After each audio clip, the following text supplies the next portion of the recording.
మన భారతదేశంలో 2 ప్రత్యేకమైన సూర్య దేవాలయాలు ఉన్నటువంటి విషయం మనకు తెలిసిందే. అవి శ్రీకాకుళం దగ్గరలో ఉన్నటువంటి హర్షవల్లి సూర్య దేవాలయ క్షేత్రం ఒకటి. రెండవది ఒడిస్సా రాష్ట్రంలోని కోనార్క్ సూర్య దేవాలయం. దీన్ని కోనార్క్ సన్ టెంపుల్ అని కూడా అంటారు.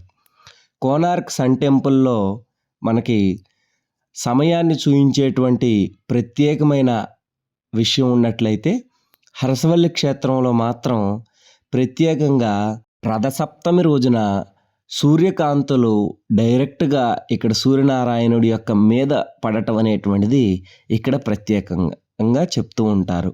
ఈ రథసప్తమి రోజున 3 రోజులు తిరణాళ్ళ కార్యక్రమాలు.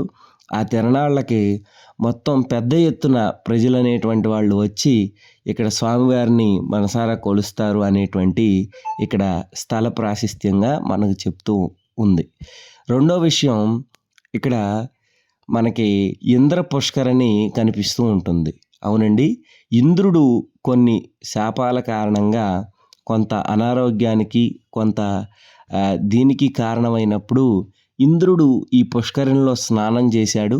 ఆ స్నానం చేసి సూర్యభగవానుణ్ణి మరి సేవించటం వల్ల అతనికి ఉన్నటువంటి పాపాలు అవన్నీ కూడా తొలగినాయి. కాబట్టి అప్పటి నుంచి దీన్ని ఇంద్ర పుష్కరిణి అని పిలుస్తారు.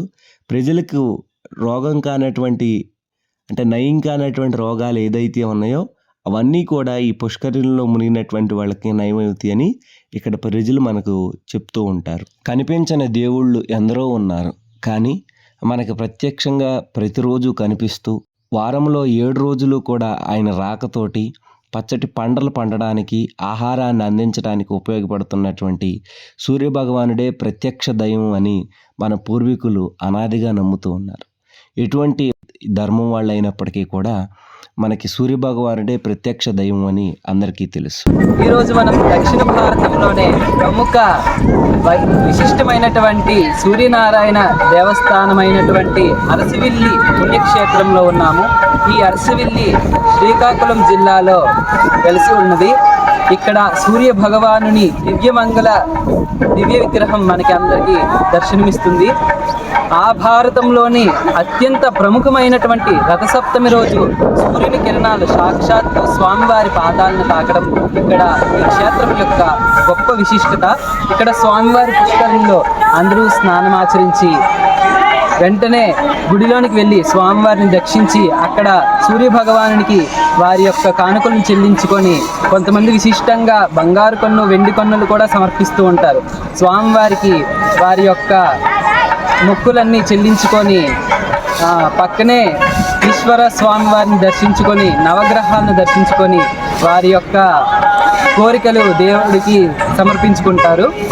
ఇక్కడ విశిష్టంగా స్వామివారికి తలనీలాలను కూడా సమర్పిస్తారు. స్వామివారి రథసప్తమి రోజు ఈ దేవాలయం యొక్క సంవత్సర ఆదాయాన్ని మినహాయించుకొని 14 కోట్లకు పైగా రావడం వల్ల ఆంధ్రప్రదేశ్ రాష్ట్ర ముఖ్య పండుగగా 3 రోజులుగా దీన్ని రథసప్తమిని నిర్వహించాలని, ముఖ్యంగా రథసప్తమిని ఇక్కడ చాలా ఘనంగా, అద్భుతంగా, అంగరంగ వైభవంగా చేస్తారు. సూర్య భగవాన్ని ఆశీస్సులు అందరికీ కలగాలని కోరుకుంటూ నమస్కారం. నందు మనకి ఇంద్ర పుష్కరిణి దగ్గర చక్కగా అన్ని విషయాలు వివరించాడు. అక్కడి నుంచి మనం కొద్దిగా ఎదరకు రాగానే దేవాలయం మనకు కనిపిస్తుంది.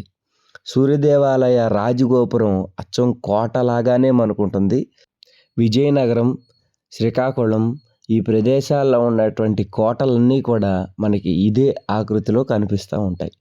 దేవాలయ విషయానికి వస్తే మనకి దేవాలయం ఒడిస్సా టెంపుల్ యొక్క ఆకృతిని కలిగి ఉంటుంది. దేవాలయానికి 4 పక్కలా కూడా చక్రాలు ఉంటాయి అన్నమాట. ఇక దేవుడి విషయానికి వస్తే ఇదిగో మీకు కనిపిస్తున్నటువంటి చిత్రాలు ఏదైతే ఉన్నాయో ఇవి సూర్య భగవానుడి యొక్క చిత్రాలు. స్వామివారిని దర్శించి చక్కటి ఆరోగ్యం అంతా మీకు కలగాలని మనస్ఫూర్తిగా కోరుకుంటూ, మీ విజయ్, మీ అందరికీ జై.